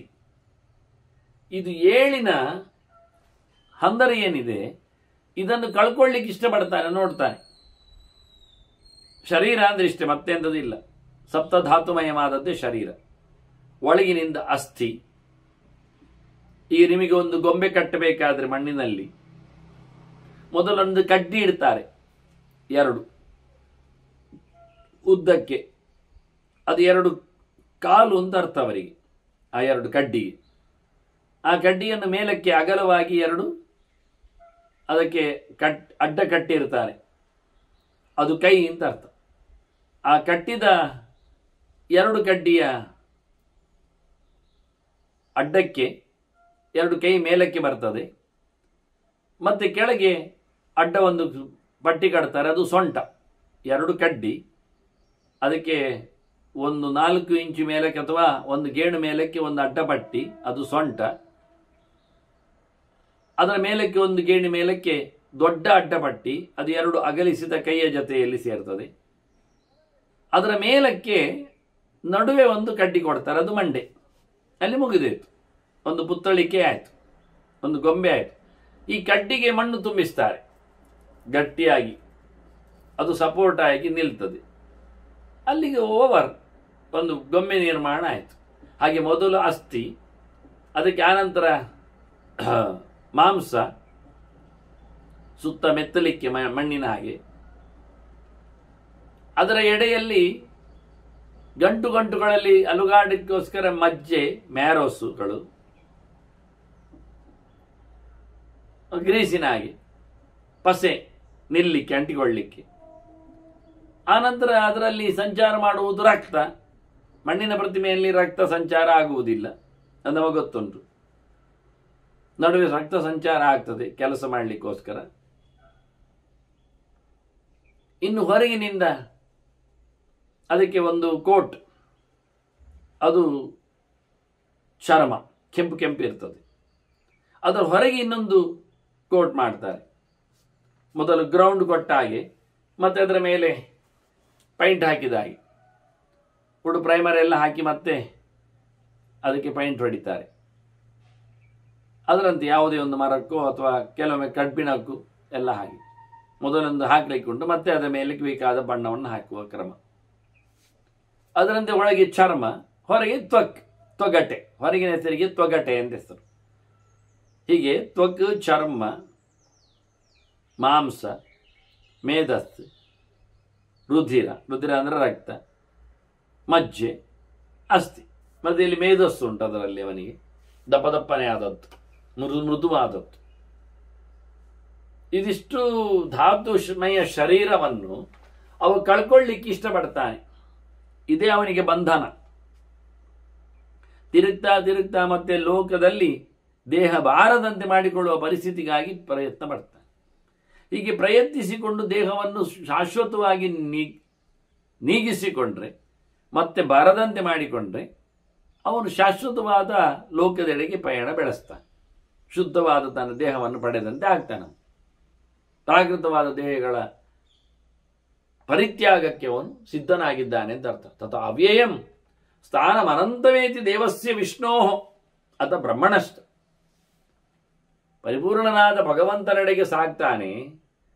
ಮೊದಲು ಸತ್ಯಲೋಕಾದಿಗಳಿಗೂ ಸೇರ್ತಾನೆ. ಅಲ್ಲಿ ಮಾತ್ರ ಏನು, ಶೇಷನನ್ನು ಗುರುತಿಸ್ತಾನೆ, ಕಾಣುತ್ತಾನೆ. ಅಂದರೆ ತನ್ನ ಪ್ರತಿಬಿಂಬರ ದರ್ಶನ ಮಾಡಿಕೊಳ್ಳಿಕ್ಕೆ ಉಂಟವನು. ಹಾಗಾಗಿ ಅದಕ್ಕೆ ಅನುಗುಣವಾಗಿ ಭಗವಂತನೆಡೆಗೆ ಸಾಗುವ ಮುಂಚೆ ಈ ದೇವತೆಗಳ ಯಾದಿಯಲ್ಲಿ ಅದಕ್ಕೆ ಗರುಡ ಮಾರ್ಗ, ಶೇಷ ಮಾರ್ಗ ಎಲ್ಲ ಕರೆಯುವಂಥದ್ದು ಸಹ ಈ ನೆಲೆಯಲ್ಲಿ ಆತ ಬರ್ತಾನೆ. ಸಂಹಾರ ಕಾಲೇ ಪರದಿಗ್ಧಕಾಯ ಬ್ರಹ್ಮಾಂಡ ಮಾಯಾಂತಿ ಸದಾ ಪ್ರಜಾಹಿ. ಸೃಷ್ಟಿ ಮತ್ತು ಸಂಹಾರ, ಸೃಷ್ಟಿ ಮತ್ತು ಲಯ. ಹಾಗಾಗಿ ಸೃಷ್ಟರಾದ ಜೀವರೆಲ್ಲ ಲಯಕಾಲದಲ್ಲಿ ಅವರಿಗೆ ಪೂರ್ತಿಯಾಗಿರತಕ್ಕಂಥ ಲಯದ ವ್ಯವಸ್ಥೆ. ದೇಹವನ್ನು ಅವರು ಬಿಟ್ಟುಕೊಂಡಿರ್ತಾರೆ, ಸುಟ್ಟು ಹಾಕಿರ್ತಾರೆ. ಇದ್ದರೂ ದೇಹದ ಮೇಲೆ ಅವರಿಗೆ ಮಮತೆ ಹಂಗು ಇರುವುದಿಲ್ಲ. ಸುಟ್ಟ ಬಟ್ಟೆಯಂತೆ ಅವರು ತಮ್ಮ ದೇಹವನ್ನು ತಿಳ್ಕೊಂಡಿರ್ತಾರೆ, ಬಿಟ್ಟು ಹೋಗಿದೆ ಅಂತ. ಹೀಗೆ ಪ್ರಾಕೃತವಾದ ದೇಹಗಳಿಂದ ಬಂಧನವನ್ನು ಕಳಚಿಕೊಳ್ಳುವಂತೆ ಅವರು ಉತ್ತಮವಾದ ದೇಹಗಳನ್ನು ಪಡೆದು ದೇವರೆಡೆಗೆ, ಉತ್ತಮ ಲೋಕದೆಡೆಗೆ ಹೋಗ್ತಾರೆ. ಹೋಗುವಾಗ ಅವರ ಜೊತೆಯಲ್ಲಿನ ತತ್ವಾಭಿಮಾನಿಗಳಿಗೂ ಅದೇ ವ್ಯವಸ್ಥೆ ಉಂಟು. ಚೇಷ್ಟಾತ್ಮನಃ ದೇವಗಣಶ್ಚ ಸರ್ವೇ ಯೇ ಬ್ರಹ್ಮಲೋಕೆ ಹಿ ಅಮರಾಸ್ಮ ತೇಪಿ. ಆಂಶಿಕವಾಗಿ ದೇವತೆಗಳ ನಿರ್ಗಮನ, ಅವರಿಗೂ ವಿಶೇಷವಾದಂತಹ ಸವಲತ್ತುಗಳು, ಇವನಿಗೂ ದುಷ್ಟರ ಯೋಚನೆಗಳು ಇಲ್ಲದೆ ಇವನು ಸಹ ಯೋಗ್ಯವಾಗಿರ್ತಾನೆ. ಅವರ ಹಾಗೆ ಅಂದರೆ ಮುಂದೆ ಹೇಳ್ತಾರೆ, ಹಾಗೆ ಎನ್ನುವ ಮಾತಿಗೆ ಅವರ ಹಾಗೆ ಅಂದರೆ ದೇವತೆಗಳಾಗಿರ್ತಾರೆ. ಅಂದರೆ ದೇವತೆಗಳಂತೆ ಭಗವಂತನ ದರ್ಶನವನ್ನು ಪಡೆಯಲು ಯೋಗ್ಯರಾಗಿರ್ತಾರೆ, ಯೋಗ್ಯರಾಗುತ್ತಾರೆ. ಆದರೂ ದೇವತೆಗಳ ಅಂಡರೇ ಇರುವುದವರು, ಅದು ವಿಷಯ. ಪ್ರಜಾ ನಿಸರ್ಗೇತು ಸಶೇಷ ಕಾಲ. ಸೃಷ್ಟಿಯಾಗುವ ಯಾರಿಗೆ ಇನ್ನೂ ಸಹ ಸಾಧನೆ ಮುಗಿಲಿಲ್ಲ, ಮತ್ತೆ ಸೃಷ್ಟಿಗೆ ಬರೋದವರು, ಮತ್ತೆ ಬಿದ್ದೋಗುವುದಿಲ್ಲ. ಸುಮ್ಮನೆ ಪ್ರಳಯ ಆದಾಗ ಎಲ್ಲರೂ ಹೋಗುವುದಲ್ಲ. ಎಲ್ಲರೂ ಹೋಗುವುದಂದ್ರೆ ಬ್ರಹ್ಮಪ್ರಳಯದಲ್ಲಿ ಎಲ್ಲರೂ ಹೋಗಲಿಕ್ಕೆ ಉಂಟು, ಮುಗೀತು. ಆದರೆ ನಡುವೆ ಪ್ರಳಯಗಳಲ್ಲೆಲ್ಲ ಹಾಗಿಲ್ಲ. ಕೆಲವರಿಗೆ ಮುಂದಿನಗಳಲ್ಲಿರುವ ಯೋಗ್ಯತೆಗಳು ಇರ್ತವೆ. ಹೀಗಾಗಿ ಅವರು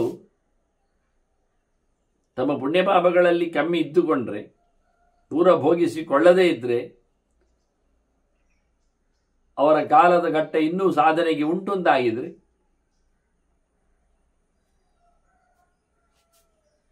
ಅವರು ತಮ್ಮ ಯೋಗ್ಯವಾದ ಸ್ಥಾನವನ್ನೇ ಪಡಿತಾರೆ. ಸ್ಥಾನಾನಿ ಸ್ವಾನ್ಯೇವ ಸರಂತಿ ಜೀವ.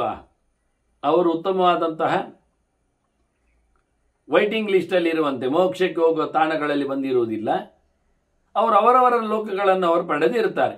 ಗೋಲೋಕವ ವರ್ಣಲೋಕವ ಹಾಗೆ ಅಂತ ಹೇಳಿಕೊಂಡು ಸಾಧನೆ ಮಾಡಿದಂತೆ ಪೂರ್ಣ ಆಗದೇ ಇದ್ದವರು ಬಿಟ್ಟು ಬಾರದೇ ಇದ್ದವರು ನಿಶೇಷ ವೈ ತತ್ಪದೈ ಯಾಂತಿ ಜಾಂತಿ. ಹಾಗೆ ಯಾರು ಪೂರ್ಣ ಕಳ್ಕೊಂಡು ಬಂದಿದ್ದಾನೆ, ಸುಖ ದುಃಖಗಳು ಅನುಭವಕ್ಕಿನ್ನು ಇರಲಿಕ್ಕೆ ಇಲ್ಲ ಎನ್ನುವುದು, ಅಂದರೆ ಪ್ರಾರಬ್ಧ ಪೂರಾ ನಾಶ ಆಗಿದ್ರೆ ಸಂಚಿತ ಅವನನ್ನು ಏನು ಮಾತಾಡಿಸುವುದಿಲ್ಲ ದೇವರನ್ನು ಕಂಡದ್ದರಿಂದ, ಆಗಾಮಿ ಅಂತೂ ಮುಟ್ಟುವುದೇ ಇಲ್ಲ. ಆದರೆ ಪ್ರಾರಬ್ಧ ಮಾತ್ರ ಅನುಭವಿಸಲೇಬೇಕಲ್ಲ, ಹಾಗಾಗಿ ಅವನು ಹಾಗೆ ಬೇಗ ಹೊರಡಲಿಕ್ಕೆ ಬರುವುದಿಲ್ಲ, ಪ್ರಾರಬ್ಧ ಮುಗಿಯದೇ ಆಗುವುದಿಲ್ಲ. ಅದಕ್ಕೆ ಪ್ರಾರಬ್ಧವನ್ನು ಮುಗಿಸುವುದು ಇಲ್ಲಿ ಅವನ್ನ ಮತ್ತೆ ಎಲ್ಲಿಯೋ ಹುಟ್ಟಿಸಿ ಇನ್ನಷ್ಟು ವೈಭವದಲ್ಲಿ ಅವನಿಗೆ ತಿನಿಸೆಲ್ಲ ಕೊಟ್ಟು ಅವನನ್ನು ಹೊರಡಿಸುವ ವಿಧಾನ.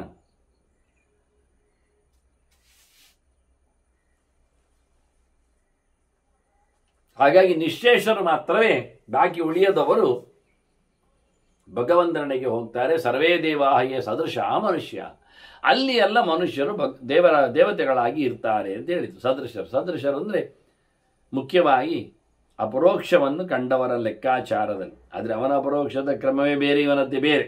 ಯಾಕೆಂದರೆ ವಿದ್ಯುತ್ತದ್ದು ಮಾನುಷ ವಿದ್ಯು ಹೊಂತಿರುವುದು, ಮನುಷ್ಯರಿಗೆ ದೇವರ ದರ್ಶನ ಎನ್ನುವುದು ಮಿಂಚಿನ ಹಾಗೆ ಅಂತ, ಅದಕ್ಕೆ ಮಿಂಚನ್ನು ಹೇಳಿದ್ದು. ಮತ್ತು ದೇವತೆಗಳಿಗೆಲ್ಲ ಮಿಂಚಿನ ಹಾಗೆ ಅಲ್ಲ ದೇವರು ಕಾಣುವಂಥದ್ದು.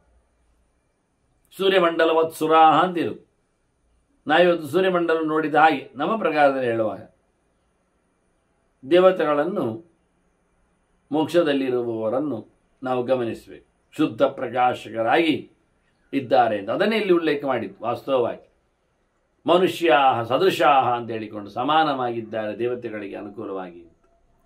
ಏತುಚ್ಯುತಾಹ ಸಿದ್ಧಲೋಕಾತ್ ಕ್ರಮೇಣ, ತಮ್ಮ ಸಿದ್ಧಿಗೆ ಅನುಕೂಲವಾಗಿ ಸಿದ್ಧಲೋಕವನ್ನು ದೊಡ್ಡ ದೊಡ್ಡ ಪ್ರಸಿದ್ಧವಾದ ಲೋಕಗಳನ್ನು, ಮಹಾರಾಜಿ ಲೋಕಗಳನ್ನೆಲ್ಲ ಸಿದ್ಧಲೋಕಗಳು ಅಂತ ಕರೀತಾರೆ.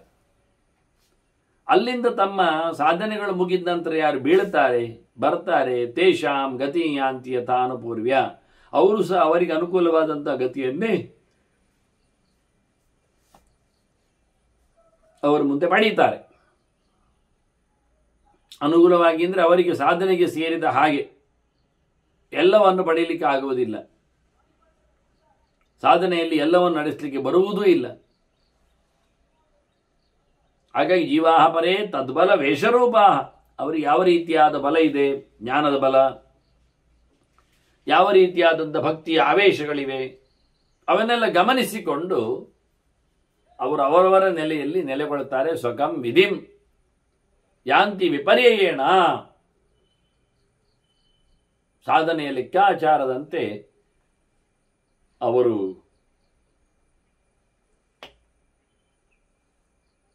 ಕಮ್ಮಿ ಸಾಧನೆ ಮಾಡಿದಾಗೆ ಕೆಳಗಿನ ಲೋಕಗಳನ್ನು, ಉತ್ತಮೋತ್ತಮ ಸಾಧನೆಗಳಿಗೆ ಉತ್ತಮೋತ್ತಮವಾದಂತಹ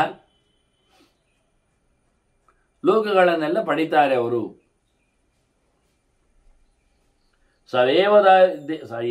ಯಾವ ದೇವಾಸ್ತಿ ಸಶೇಷ ಭುಕ್ತಿ ಪ್ರಜಾಶ್ಚ ದಿವ್ಯಾಶ್ಚ ತಥೈವ ಶುಕ್ಲೆ ತಾವತ್ ತದಂಗೇಶು ವಿಶುದ್ಧ ಭಾವ ಸಂಯಮ್ಯ ಪಂಚೇಂದ್ರಿಯ ರೂಪಮೇತತ್. ದೇಹದಲ್ಲಿ ಪಂಚ ಇಂದ್ರಿಯಗಳಂತೆ ಹೆಚ್ಚು ದರ್ಬಾರ್, ಕಣ್ಣು ಕಿವಿ ಮೂಗು ನಾಲಿಗೆ ಇವುಗಳದ್ದೇ ಹೆಚ್ಚು ಪಾರುಪತ್ಯ ದೇಹದಲ್ಲಿ. ಹಾಗಾಗಿ ಇದನ್ನೆಲ್ಲ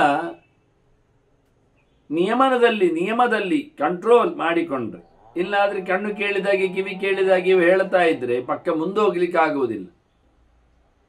ಹಾಗಾಗಿ ನಡೆಯುವಾಗ ಜೊತೆಯಲ್ಲಿದ್ದವ್ರು ಮಾತಾಡಬಾರ್ದು, ಮಾತಾಡಿದ್ರೆ ನಡಿಗೆ ಮೆಲ್ಲ ಆಗ್ತದೆ. ಅಷ್ಟೇ ಅಲ್ಲ, ಬೇರೆ ಕಡೆಗೂ ಹೋಗ್ತದೆ ಅದು. ಅಷ್ಟೇ, ಕೆಲವೊಮ್ಮೆ ಕೋಪವನ್ನು ತರಿಸ್ತದೆ. ಅದರಂತೆ ಇವರು ಇಂದ್ರಿಯಗಳನ್ನು ಚೆನ್ನಾಗಿ ನಿಯಮ ಇಟ್ಟುಕೊಂಡು ಶುದ್ಧವಾದ ಭಾವದಲ್ಲಿ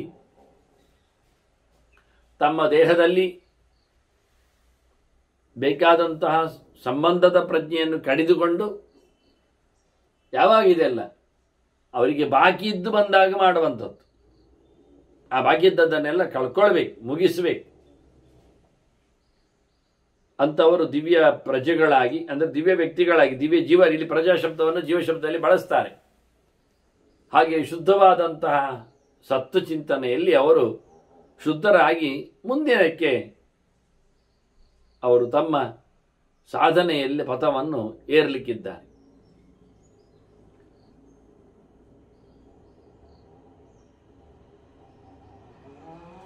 ಅದು ಭಗವಂತನ ಪದವಿ, ಅಷ್ಟು ಸುಲಭವಾಗಿ ಇಲ್ಲ. ಅದು ದುಷ್ಪ್ರಾಪಂ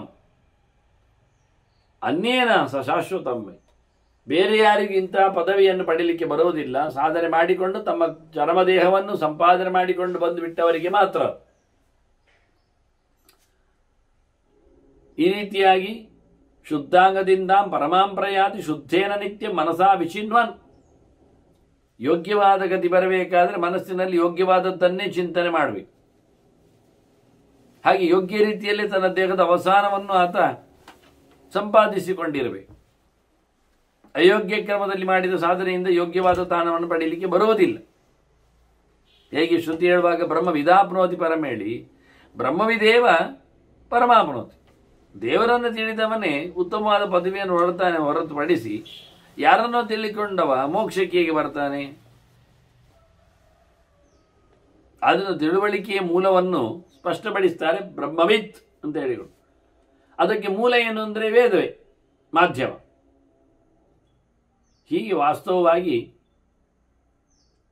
ಶುದ್ಧವಾದ ಗತಿಯನ್ನು ಪಡೆಯಲಿಕ್ಕೆ ಅವನು ಶುದ್ಧವಾದಂಥ ಮನಸ್ಸಿನಲ್ಲಿ ಭಗವಂತನ ಶುದ್ಧ ರೂಪವನ್ನು ಚಿಂತನೆ ಮಾಡಬೇಕು. ಅದು ನಿತ್ಯ ಮಾಡಬೇಕು, ಒಮ್ಮೆ ಮಾಡಿದರೆ ಆಗುವುದಿಲ್ಲ. ಬೇಕಾದಾಗ ಎಲ್ಲ ಮಾಡಿದರೆ ಬೇಕಾದಾಗ ಅವನಿಗೆ ಅನುಕೂಲ ಮಾಡಿಕೊಡ್ತದೆ. ನಿರಂತರವಾಗಿ ಅದು ಲೆಕ್ಕದಲ್ಲಿದ್ದರೆ ಮುಂದೆ ಒಂದು ಬಾರಿ ಅದು ಕಮ್ಮಿ ಬಿದ್ದಾಗ ಅಲ್ಲಿ ತುಂಬಿಸಿಕೊಳ್ಳಿಕ್ಕೆ ಅನುಕೂಲ ಆಗ್ತದೆ. ಈ ರೀತಿಯಾಗಿ ಉತ್ತಮ ಗತಿಯನ್ನು ಪಡೀಲಿಕ್ಕೆ ಅವನು ಶುದ್ಧವಾದ ಮನಸ್ಸನ್ನು, ಅದೇನು ಮನಸ್ಸ ವಿಚಿನ್ವನ್, ಹುಡುಕ್ತಾ ಯಾರನ್ನು? ವಿಚಿನ್ವನ್, ವಿಷ್ಣುವನ್ನು ಹುಡುಕುತ್ತ, ದೇವರನ್ನು ಹುಡುಕಬೇಕು. ಸಮಾಜ ಬೇಕಾದಷ್ಟು ಎಲ್ಲವನ್ನು ಕೊಡ್ತದೆ. ಆದರೆ ಯಾರಿಗೂ ಸಿಗಲಾರದ ಸಂಗತಿಯನ್ನು ಪಡಿಬೇಕಾದ್ರೆ, ಅವ್ಯಯ ಸ್ಥಾನವನ್ನು ಪಡಿಬೇಕಾದ್ರೆ, ಅದು ಶಾಶ್ವತವಾದ ಸ್ಥಾನವನ್ನು ಪಡಿಬೇಕಾದ್ರೆ, ಅದು ಸಿಗಲಾರದ ಸ್ಥಾನವನ್ನು ಅದು ಪಡಿಬೇಕಾದ್ರೆ ಬಹಳಷ್ಟು ದೊಡ್ಡ ಮಟ್ಟಿನ ಸಾಧನೆಯನ್ನು ಮಾಡಬೇಕು ಅಂತ ಹೇಳಿ ಸನತ್ ಕುಮಾರರು ವೃತ್ರಾಸುರನಿಗೆ ಭಗವತ್ ಚಿಂತನೆಯನ್ನು, ಸೃಷ್ಟಿ ವಿಸ್ತಾರವನ್ನು ಹೇಳಿದರು. ಹೇಳಿದೆ ಅಂತಲೂ ಹೇಳ್ತಾರೆ ಕೊನೆಗೆ. ಆಗ ಭೀಷ್ಮ ವೃತ್ರಾಸುರನ ಕಥೆ ಏನಾಯಿತು ಅಂತ ಹೇಳ್ತಾರೆ. ಒಳ್ಳೆದಾಯ್ತು, ಅವ ಕೇಳಿದ್ದನ್ನು ಕೇಳಿದೆ ಅಂತ ಹೇಳ್ತಾನವ. ಶ್ರುತ್ವಾಚತೆ ವಾಚ ಮದೀನ ಸತ್ವ ವಿಕಲ್ಮಶೋಸ್ಮಿ ಅದ್ಯ ತಥಾ ವಿಪಾತ್ಮ. ನನಗೀಗ ಮನಸ್ಸಿನಲ್ಲಿ ನೋವಿಲ್ಲ, ಸಂಕಟ ಇಲ್ಲ. ನನಗೆ ನಾನು ಮಾಡಿದ್ದರಲ್ಲಿ, ನಾನು ಇರುವಲ್ಲಿ, ನನ್ನದಲ್ಲಿ ತಪ್ಪು ಕಾಣುವುದಿಲ್ಲ. ನಾನು ಪಾಪಿಯೂ ಅಲ್ಲ. ನನಗೆ ಅರ್ಥವೂ ಆಗುವುದಿಲ್ಲ ಆ ಲೆಕ್ಕಾಚಾರದಲ್ಲಿ, ಮಾತುಗಳಲ್ಲಿ. ಅದು ಯಾವುದು ಅಲ್ಲ ಅಂತ, ಸಮಾಜಮುಖವಾದ ಮಾತು ಅಲ್ಲ ಎನ್ನುವ ನೆಲೆಯಲ್ಲಿ ಆತ ಹೇಳ್ತಾನೆ. ನಾನು ಶುದ್ಧನಾಗಿದ್ದೇನೆ, ನಿಮ್ಮ ಮಾತು ಕೇಳಿದ್ದೇನೆ. ಇದೆಲ್ಲ ನಿವೃತ್ತದಲ್ಲಿ ಕೂತಿದೆ. ಮುಂದೋಗುವುದು, ಹಿಂದೆ ಬರುವುದು. ಅದರಿಂದ ಪ್ರವರ್ತಮೇತತ್ ಭಗವನ್ ಮಹರ್ಷೇ ಮಹಾದ್ಯುತೇ ಚಕ್ರಂ ಅನಂತವೀರ್ಯಂ.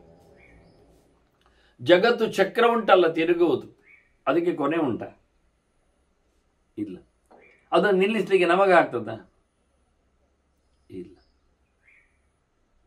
ಮಣಿಸಲಾಗದ ಈ ಜಗಚ್ಚಕ್ರ, ಅದಕ್ಕೆಲ್ಲರೂ ಭಾಗಿಗಳೇ, ಬದ್ಧರೇ, ಎಲ್ಲರೂ ಇದ್ದಾರೆ ಇದರಲ್ಲಿ. ಇದು ಪ್ರವೃತ್ತ, ತಿರುಗುತ್ತಾ ಇರೋದು, ನಿವೃತ್ತಿ ಬೇರೆ. ಹಾಗಾಗಿ ಭಗವಂತನ ಈ ಜಗಚ್ಚಕ್ರದಲ್ಲಿ ನಾವೆಲ್ಲ ಸೇರಿದ್ದೇವೆ. ವಿಷ್ಣೋ ಅನಂತಸ್ಯ ಸನಾತನಂ ತತ್ ಸ್ಥಾನಂ ಸರ್ಗಾ ಯತ್ರ ಸರ್ವೇ ಪ್ರವೃತ್ತ. ಇಲ್ಲಿ ಪ್ರವೃತ್ತಿ ಧರ್ಮದಲ್ಲಿ ಸೃಷ್ಟಿ ಇರುವುದು, ಅದರಲ್ಲೇ ಮುಂದರಿಕೆ, ಅದರಲ್ಲೇ ಮತ್ತೆ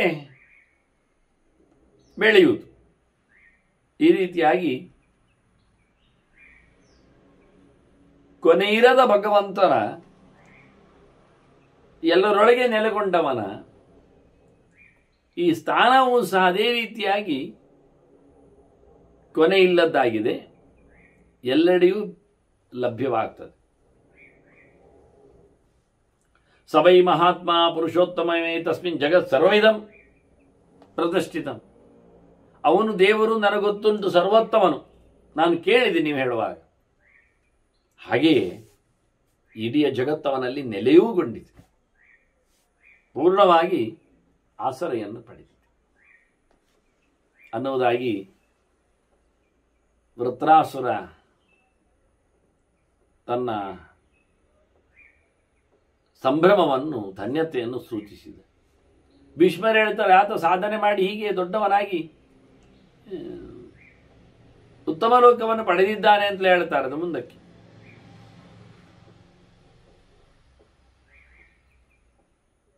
ಧರ್ಮರಾಜ ಇದನ್ನು ಕೇಳಿದವ ಈಗ ಖುಷಿಯಲ್ಲಿ ಭೀಷ್ಮರಲ್ಲಿ ಹೇಳ್ತಾನೆ, ಭೀಷ್ಮರೇ, ಇವೇ ಅಲ್ವಾ ಮೂಲಸ್ಥಾಯಿ ಸ ಭಗವಾನ್. ಈ ಜನಾರ್ದನ ಇದ್ದಾನಲ್ಲ,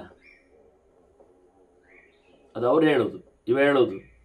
ಅಯಂ ಸ ಭಗವಾನ್ ದೇವ ಪಿತಾಮಹ ಜನಾರ್ದನ, ಇವನೇ ಅವನು ದೇವರು. ಸನತ್ ಕುಮಾರ ವೃತ್ರಾಯ ಯತದ ಅಖ್ಯಾತವಾನ್ ಪುರ. ಹಿಂದೆ ವೃತ್ರಾಸುರನಿಗೆ ಸನತ್ ಕುಮಾರ್ ಹೇಳಿದ್ದು ಅಂತ ಹೇಳಿದಿರಲ್ಲ ನೀವು, ಅದು ಇವನೇ ಅಲ್ವಾ ದೇವರು? ಅಜ, ಇವನು ಕೃಷ್ಣ ನಮ್ಮ ದೇವರು ಅಂತ ಹೇಳಿತ್ತು. ಅದಕ್ಕೆ ಭೀಷ್ಮರು ಹೇಳ್ತಾರೆ, ಹೌದು ಮಾರಾಯ, ಮೂಲ ನಾರಾಯಣನ ಬಗ್ಗೆ ನಾನು ಕತೆ ಹೇಳಿದ್ದು. ಮೂಲ ಅವನಿವನು ಅಲ್ಲ, ಯಾರು ಹೇಳಿ? ಅವನು ಮೂಲ ಸ್ಥಾಯಿ ಸ ಭಗವಾನ್ ತೇನಾನಂಶೇನ ತೇನಾನಂತೇನ ತೇಜಸ ತಸ್ತಃ ಸೃಜತಿ ತಾನ್ ಭಾವಾನ್ ಆತ್ಮನೋಪಾನ್ ಮಹಾಮನಃ. ದೇವರೇನ್ ಮಾಡ್ತಾನೆ? ಅನೇಕ ರೂಪಗಳನ್ನು ತಳಿತಾನೆ. ಮೂಲನಾರಾಯಣ ಒಂದೆಡೆ ಇರುವವನು ಪ್ರಕಾರವಾಗಿ ಅನೇಕ ರೂಪಗಳನ್ನು ತಳಿತಾನೆ. ಮಾಡ್ತಾ ಮಾಡ್ತಾ ಬರ್ತಾನೆ. ಬಂದವ ಹೀಗೆ ಇರ್ತಾನೆ. ಇಲ್ಲಿ ನೋಡಿ, ಈಗ ತನ್ನಾಗೆ ಸೃಷ್ಟಿ ಮಾಡ್ತಾನೆ. ಏನು ವ್ಯತ್ಯಾಸ ಇಲ್ಲ ದೇವರದ್ದು ರೂಪಗಳಿಗೆ. ಎಲ್ಲವೂ ಸಹ ಅಪ್ರಾಕೃತಗಳೇ, ತೇಜೋಮಯಗಳೇ, ಎಲ್ಲವೂ ದಿವ್ಯ ರೂಪಗಳೇ, ಗೊತ್ತಾಗುವುದಿಲ್ಲ. ಅವನಿಗೆ 4 ಬಗೆ ಉಂಟು. ವಾಸುದೇವ, ಸಂಕರ್ಷಣ, ಪ್ರದ್ಯುಮ್ನ, ಅನಿರುದ್ಧ ಅಂತ. ವಾಸುದೇವ ಅದು ಮೋಕ್ಷಪ್ರದ ರೂಪ, ಸಂಕರ್ಷಣ ಅದು ಸಂಹಾರ ರೂಪ, ಪ್ರದ್ಯುಮ್ನ ಅದು ಸೃಷ್ಟಿಯ ರೂಪ, ಅನಿರುದ್ಧ ಅದು ಸ್ಥಿತಿಯ ರೂಪ. ನೋಡಿಕೊಳ್ಳು, ಹೀಗೆ ಕ್ರಮ. ಇದನ್ನು ನಾನು ಒಟ್ಟು ಮಾಡಿ ಹೇಳಿದ್ದು 1/4 ನೆಲೆಯಲ್ಲಿ ತುರೀಯಾಂಶೇನ ಹೇಳ್ತೇನೆ ನೋಡಿ. 4ನೇ ಒಂದು ಅಂಶದಿಂದ ಅವನು ವಸುದೇವನ ಮಗ. 4ನೇ ಒಂದು ಅಂಶದಿಂದ ಅವ ಸಂಕರ್ಷಣ, ಇಲ್ಲಿ ಬಲರಾಮನಲ್ಲಿ ಇದ್ದ. 4ನೇ ಒಂದು ಅಂಶದಲ್ಲಿ ಅವನಿಗೆ ಪ್ರದ್ಯುಮ್ನ, ಅವನು ಇಲ್ಲಿ ಮಗನಾಗಿ ಏನಿದ್ದಾನೆ, ಮಗನಲ್ಲಿ ಇದ್ದಾನೆ. 4ನೇ ಒಂದು ಅಂಶದ ಅನಿರುದ್ಧ, ಅವನು ಇಲ್ಲಿ ಮೊಮ್ಮಗನ. ಹೌದು, ಬಂದಾಗ ಪ್ರತ್ಯೇಕವಾದ ಪ್ರದ್ಯುಮ್ನ ಜೀವ ಉಂಟು, ಅನಿರುದ್ಧ ಜೀವ ಉಂಟು, ಸಂಕರ್ಷಣ ಜೀವ ಉಂಟು. ಅವನಲ್ಲಿಯೂ ದೇವರಿದ್ದಾರೆ, ದೇವರಿದ್ದು ಪ್ರತ್ಯೇಕ ರೂಪ ಉಂಟು. ವಾಸುದೇವ ಜೀವ ಬೇರೆ ಇಲ್ಲ, ವಾಸುದೇವ ಕೃಷ್ಣನೇ, ದೇವರೇ ನಾರಾಯಣ ಒಂದೇ. ಸಂಕರ್ಷಣ ಅದು ಬಲರಾಮನು ಹೌದು, ಅವನೇ ಶೇಷ, ಅವನೇ ಲಕ್ಷ್ಮಣ ಆದದ್ದು ಹೌದು, ಅವನೇ ನರ, ಅವನ ಅರ್ಜುನೊಳಗೂ ಇದ್ದಾನೆ. ಅಷ್ಟೇ ಅಲ್ಲದೆ ಅವನಲ್ಲಿ ದೇವರು ಇದ್ದಾನೆ. ಆದರೆ ದೇವರದ್ದೇ ಸಂಕರ್ಷಣ ರೂಪ ಬೇರೆ ಉಂಟು, ಅದು ವಿಶೇಷ. ಹಾಗಾಗಿ ಇಲ್ಲಿ ಹೇಳುವಾಗ ದೇವರ 4 ರೂಪಗಳೆಡೆಗೆ ಚಿಂತನೆಯನ್ನು ಹೇಳ್ತಾರೆ. ತುರೀಯಾಂಶೇನ ತಸ್ಯೇಯಂ ವಿದ್ಧಿ ಕೇಶವಂ ಅಚ್ಯುತಂ. ಇವ ಕೇಶವ, ಅದರಲ್ಲಿ ಒಂದು ವಾಸುದೇವ ಮುಖ್ಯ, ನಾರಾಯಣನೇ ಮೂಲರು, ವ್ಯತ್ಯಾಸ ಇಲ್ಲ. ತುರೀಯಾಂಶೇನ ಬ್ರಹ್ಮಾಣಂ ತಸ್ಯ ವಿದ್ಧಿ ಮಹಾತ್ಮನ. ಅವನ ಇನ್ನೊಂದು ಅಂಶದಲ್ಲಿ ಬ್ರಹ್ಮದೇವರ ಸೃಷ್ಟಿ ಉಂಟು, ಅದು ಬೇರೆ, ಅದು ಅವನದ್ದಲ್ಲ. ಹಾಗಾಗಿ ಬ್ರಹ್ಮನಲ್ಲಿನ ಸೃಷ್ಟಿಯಲ್ಲಿ ಬಂದಿರತಕ್ಕಂಥ ವಾಸುದೇವ, ಶೇಷನ ಸೃಷ್ಟಿಯಲ್ಲಿ ಬಂದಿರತಕ್ಕಂಥ ಸಂಕರ್ಷಣ, ಇಂದ್ರನ ಸೃಷ್ಟಿಯಲ್ಲಿ ಬಂದಿರತಕ್ಕಂಥ ಪ್ರದ್ಯುಮ್ನ, ಅನಿರುದ್ಧನ ಸೃಷ್ಟಿಯಲ್ಲಿ ಬಂದಿರತಕ್ಕಂಥ ಅನಿರುದ್ಧ ಸಮಾನವಾದ ದಕ್ಷನ ಇದ್ದಾನೆ. ದಕ್ಷಿಣ ಸೃಷ್ಟಿಯಲ್ಲಿ ಬಂದಿರತಕ್ಕ ಅನಿರುದ್ಧ ಬೇಕಾದ್ರೆ ಅನಿರುದ್ಧ ಸಮನಾಗಿ ದಕ್ಷ ಸಮನಾಗಿ ಬೃಹಸ್ಪತಿ ಇದ್ದಾನೆ. ಬೃಹಸ್ಪತಿಯಲ್ಲಿ ಬಂದಿರತಕ್ಕಂಥ ಅನಿರುದ್ಧ ಇರ್ಲಿ ನಮಗೆ. ಇಂದ್ರ ಸಮನಾಗಿ ಕಾಮ ಇಲ್ವಾ? ಹಾಗೆ. ಬ್ರಹ್ಮ ಸಮನಾಗಿ ವಾಯು ಇಲ್ವಾ? ಹಾಗೆ. ಶೇಷ ಸಮನಾಗಿ ಗರುಡ ಇಲ್ವಾ? ಹಾಗೆ ದೇವರು ಎಲ್ಲ ಸಮನಲ್ಲಿ ಬರ್ತಾರೆ ಎಂದು ತೋರಿಸಿಕೊಡ್ತಾನೆ. ಎಲ್ಲ ಒಂದೊಂದು ಅಂಶ. ದೇವರದ್ದಾದರೆ ಸ್ವರೂಪಾಂಶ, ಜೀವ ಆದರೆ ಭಿನ್ನಾಂಶ. ತುರಿಯಾಂಶೇನ ಲೋಕಾನ್ ತ್ರೀನ್ ಭಾವಯತ್ಯೇಷ ಬುದ್ಧಿಮಾನ್. ಈ 3 ಲೋಕಗಳನ್ನು ನೋಡಿಕೊಳ್ಳುತ್ತಾನೆ, ಅದನ್ನು ಸೃಷ್ಟಿ ಮಾಡ್ತಾನೆ, ತಂದೆಡುತ್ತಾನೆ. ಸೃಷ್ಟಿ ಮಾಡುವ ಮೂಲಕ ಅವನು ಪ್ರದ್ಯುಮ್ನನಾಗ್ತಾನೆ. ಅರ್ವಾಗ್ಸಿದಸ್ಯ ತಾಯಿ ಕಲ್ಪಾಂತೆ, ಇನ್ನು ಅಡಿಯಲ್ಲಿದ್ದಾನಲ್ಲ ಅರ್ವಾಗ್, ಅದು ಊರ್ಧ್ವಸ್ಥಿತ ಅರ್ವಾಗ್ಸಿದ್ವ, ಅದರಲ್ಲಿ ಒಂದು ಅಂಶ ಅಲ್ಲಿ ಕೂತವ. ಅವೇನು ಮಾಡ್ತಾನೆ ಕೇಳಿದ್ರೆ ಇದನ್ನೆಲ್ಲ ಪರಿವರ್ತತೆ, ಇದನ್ನು ಮುಚ್ಚಿ ಹಾಕ್ತಾನೆ, ಉರುಟು ಮಾಡಿ ಹಾಕ್ತಾನೆ, ಬೇರೆ ರೀತಿಯಲ್ಲಿ ತರ್ತಾನೆ. ಅಂದರೆ ಲಯ ಮಾಡ್ತಾನೆ, ಬೂದಿ ಮಾಡ್ತಾನೆ, ನಾಶ ಮಾಡ್ತಾನೆ, ಬೇರೆ ಬೇರೆ ಮಾಡ್ತಾನೆ. ಸಶೇತೆ ಭಗವಾನ್ ಅಪ್ಸು ಯೋಸೌ ಅತಿಬಲಃ ಪ್ರಭು. ಒಬ್ಬ ಇದ್ದಾನೆ ನೀರಿನಲ್ಲಿ ಮಲಗಿದ್ದಾನೆ ನಾರಾಯಣ, ಅದು 5ನೇ ರೂಪ. ಇನ್ನೊಂದು ಹೇಳುವುದಾದ್ರೆ ಕ್ಷೀರಶಾಹಿಯಾದ ನೀರಶಾಹಿಯಾದ ನಾರಾಯಣ ಅವನು ಮಲಗಿರ್ತಾನೆ. ಅವನು ಪರಿಪೂರ್ಣವಾದ ಗುಣಸ್ವರೂಪನು. ತಾನ್ ವಿಧಾತ ಪ್ರಸನ್ನಾತ್ಮ ಲೋಕಾನ್ ಚರತಿ ಶಾಶ್ವತಾನ್. ಇಡೀ ಲೋಕವನ್ನು ತಿರುಗ್ತಾನೆ, ಈ ಲೋಕವನ್ನು ತಂದಿರ್ತಾನೆ. ಹಿಂದೆ ಲೋಕ ಭಾವನವನ್ನು ಹೇಳಿದ್ರು ಸೃಷ್ಟಿ. ಇಲ್ಲೀಗ ಸರ್ವಾಣಿ ಅಶೂನ್ಯಾನಿ ಕರೋತಿ ಅನಂತಹ ಸನಾತನಃ ಸಂಚರತೆ ಚ ಲೋಕಾನ್. ಯಾವುದನ್ನು ಬಿಟ್ಟಿರುವುದಿಲ್ಲ, ಸೊನ್ನೆ ಮಾಡುವುದಿಲ್ಲ. ಯಾಕೆ ತಾನು ಪ್ರವೇಶ ಮಾಡ್ತಾರೆ ತೃಷ್ಟ್ವಾತ ದೈವಾನ್ ಪ್ರಾವಿಶತ್ ಅಂತೇಳಿ, ಅದು ಅನಿರುದ್ಧ ರೂಪ. ಅದನ್ನೇ ಹೇಳ್ತಾರೆ ಇವರು ಹೆಸರೆತ್ತಿ, ಸಜಾ ಅನಿರುದ್ಧ ಸೃಜತೆ ಮಹಾತ್ಮ. ಒಂದು ರೂಪಕ್ಕೆ ಏನು ವ್ಯತ್ಯಾಸ ಇಲ್ಲ ಕೆಲಸದಲ್ಲಿಯೂ. ಸಂಕರ್ಷಣನ್ನು ಸೃಷ್ಟಿ ಮಾಡುವಲ್ಲ, ಪ್ರದ್ಯುಮ್ನನ್ನು ಸಂಹಾರ ಮಾಡ್ತಾನೆ, ನಾರಾಯಣನು ಮೋಕ್ಷವನ್ನು ಕೊಡ್ತಾನೆ, ವಾಸುದೇವನು ಜ್ಞಾನಪ್ರದನಾಗಿ ನಿಲ್ತಾನೆ. ಯಾವುದು ಆಗ್ತದೆ ಇಲ್ಲೇನಲ್ಲ. ಹಾಗಾಗಿ 4 ರೂಪದ ಹೆಸರಿನಲ್ಲಿ ಭೀಷ್ಮರು ಅನಿರುದ್ಧನನ್ನು ಹೇಳಿದ್ರು. ಮಹಾತ್ಮ ಅವನಿಂದಲೇ ಇದೆಲ್ಲ ಜಗತ್ತು ಸಹ. ತಸ್ತಂ ಜಗತ್ ಸರ್ವವಿಧಂ ವಿಚಿತ್ರಂ. ಅವನಲ್ಲಿ ಇಡೀ ಜಗತ್ತು ಆತುಕೊಂಡಿದೆ, ಅವನು ಜಗತ್ತಿನಲ್ಲಿ ಸೇರಿ ಬಿಟ್ಟಿದ್ದ. ಮೈ ಸರ್ವವಿಧಂ ಪ್ರೋತಂ ಸೂತ್ರೇ ಮಣಿಗಣ ಎನ್ನುವ ಹಾಗೆ ಜಗತ್ತಿನಲ್ಲಿ ದೇವರು ಹೊಕ್ಕಿದ್ದಾನೆ, ದೇವರೊಳಗೆ ಜಗತ್ತು ಹೊಕ್ಕಿದೆ. ಹಾಗಾಗಿ ಯಾವುದರಲ್ಲಿದ್ದರೂ ಹೊತ್ತುಕೊಂಡದ್ದು ದೇವರೇ. ನೀವು ಗಟ್ಟಿ ತುಪ್ಪವನ್ನು ಪಾತ್ರೆಯ ಒಳಗೆ ಹಾಕಿ ಪಾತ್ರೆಯನ್ನು ಕಂಕಣ ಹಿಡಿದ್ರು ತುಪ್ಪ ಇರುವುದು ಪಾತ್ರೆಯಲ್ಲಿ. ಪಾತ್ರೆಯಲ್ಲಿ ಏನು ತುಪ್ಪದಲ್ಲಿ ಪಾತ್ರೆಯನ್ನು ಬರುವುದಿಲ್ಲ. ನೀವು ಹೀಗೆ ಹಿಡಿಯುವಾಗ ಪಾತ್ರೆ ಅದರಲ್ಲಿ ಹಾಕಿದ್ದು ಗಟ್ಟಿ ತುಪ್ಪ. ಈಗ ಏನು ಹೇಳ್ತೀರಿ? ಪಾತ್ರೆಯಲ್ಲಿ ತುಪ್ಪ ಅಂತ. ಅದು ಇಟ್ಕೊಳ್ಳಿಕ್ಕೆ ಬೇಕಾದ್ರೆ ಆಧಾರ ಆಧೇಯ ಅಂತ, ಅಡಿ ಮೇಲೆ ಅಂತ. ಕೈಯ ಮೇಲೆ ನೆಲ್ಲಿಕಾಯಿ ಹಿಡಿದಾಗೆ, ಮತ್ತೆ ಕೈ ಕೆಳಗಿದ್ರೆ ನೆಲ್ಲಿಕಾಯಿ ಕೆಳಗೆ, ಕೈ ಮೇಲೆ. ಆಗೇನು ಮಾಡೋದು? ಕೈಯನ್ನು ಹೀಗಿಡ್ಕೊಂಡು ನೆಲ್ಲಿಕಾಯಿಯನ್ನು ಅಮಗಿಡ್ಕೊಳ್ಳೋದು. ಈಗ ಕೈ ಮೇಲೆ ಮಾಡಿಯೂ ನೆಲ್ಲಿಕಾಯಿ ನಿಲ್ತದೆ, ಕೈ ಕೆಳಗೆ ಮಾಡಿದ್ದು ನೆಲ್ಲಿಕಾಯಿ ಇರ್ತದೆ. ಆಗ ಅಂದ ತಕ್ಷಣ ನೆಲ್ಲಿಕಾಯಿ ಮೇಲೆ ಕೈ ಯಾರು ಹೇಳೋದಿಲ್ಲ, ನೆಲ್ಲಿಕಾಯಿ ಮೇಲೆ ಕೈ ಉಂಟು ಮಾರೆ ಅಂತ ಇಲ್ಲ. ಅದರಿಂದ ದೇವರು ಹೀಗಿಡಿದ್ರು ಒಂದೇ, ಹಾಗೆ ಹಿಡಿದ್ರು. ಹೊಟ್ಟೆಯೊಳಗೆ ಹಾಕಿಕೊಂಡು ತುಂಬಿಸಿಕೊಂಡ್ರು ದೇವರು, ಹೊತ್ಕೊಂಡದ್ದು ಅಂತಲೇ ಅರ್ಥ. ಹೊರಗೆಲ್ಲವನ್ನು ಸಹ ದೇವರು ಹಾಕಿಕೊಂಡಿದ್ರು ಸಹ ಅವರೆಲ್ಲವನ್ನು ಹೊರಗಿನಿಂದ ಹೊತ್ತಿದ್ದಾನೆ ಅಂತಲೇ. ಈ ರೀತಿಯಾಗಿ ಒಳಗೂ ಹೋಗಿದ್ದಾನೆ, ಹೊರಗೂ ಅದನ್ನು ಹೊತ್ಕೊಂಡಿದ್ದಾನೆ ದೇವರು ಅನ್ನೋ ನೆಲೆಯಂತೆ ಬಹಳ ಸುಂದರವಾಗಿ ಈ ಸೃಷ್ಟಿಯ ಚಿತ್ರವನ್ನು ಭಗವಂತನ ರೂಪ ವಿಶೇಷಗಳನ್ನು ಧರ್ಮರಾಜ ಕೇಳಿದ್ದಕ್ಕೆ ಈವನೇ ಮಾರಾಯ ಅಂತ ಹೇಳ್ತಾ ಕೃಷ್ಣನ ಬಗ್ಗೆ ವೈಭವದ ರೂಪ ವಿಶೇಷಗಳನ್ನು, ವ್ಯೂಹಗಳನ್ನು ಇವೆಲ್ಲ ಸ್ಪಷ್ಟ ಆಗುವುದಿಲ್ಲ ಇಲ್ಲಿ ಹೇಳುವಾಗ. ನಾನೇ ಹೆಸರಿನಲ್ಲೆಲ್ಲ ನಿಮಗೆ 4 ರೂಪಗಳ 5 ರೂಪಗಳ ಪರಿಚಯ ಮಾಡಿಸಿದ್ದೇನೆ. ಅದು ತುರಿಯಾಂಶ ಶಬ್ದ ಬರಲಿಕ್ಕೆ ಹೋಗಿ, ಇಲ್ಲಾದರೆ ಏನೋ ಅರ್ಥ ಆಗುತ್ತೆ. ಹೀಗೆ ದೇವರ ರೂಪ ವಿಶೇಷಗಳ ಹೀಗೆ ಮುಂದಿನ ಮಾತುಗಳ ವೇದಾಂತದ ಮಾತುಗಳೆಲ್ಲ ಹೀಗೆ ಕೆಲವೊಮ್ಮೆ ಅಸ್ಪಷ್ಟವಾಗಿರ್ತದೆ. ಇನ್ನೂ ಅನೇಕ ಅರ್ಥಗಳ ಆಯಾಮಗಳೆಲ್ಲದು ತೆರೆದುಕೊಳ್ಳುತ್ತದೆ ಮುಂದಿನ ಚಿಂತನೆ.